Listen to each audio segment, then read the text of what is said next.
When I moved into my cozy little apartment in an aging neighborhood, I didn't think much of the dusty photo album I found tucked away in a forgotten corner of the attic.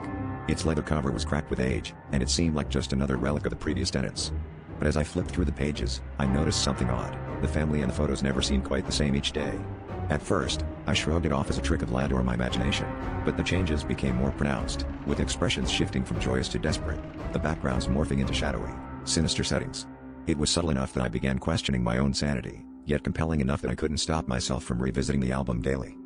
As days passed, I became obsessed with the unfolding narrative, piecing together the fragments of their story. It showed a seemingly normal family, but with each turn of the page, their lives spiraled into chaos and darkness. The father, initially smiling and carefree, became haggard and hollow-eyed. The mother, whose face was once radiant, was now etched with despair.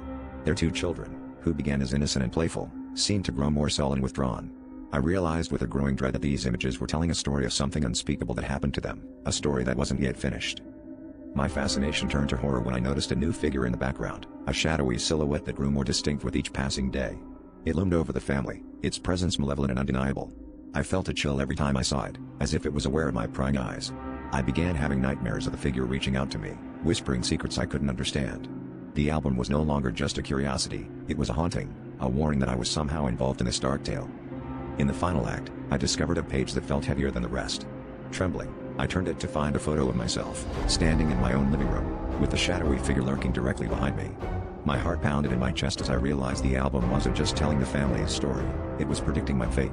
The last page was blank, waiting for a new photo to appear. I slammed the album shut, but it was too late. The air around me grew colder, and I felt a presence closing in. The story wasn't just theirs to finish, now it was mine.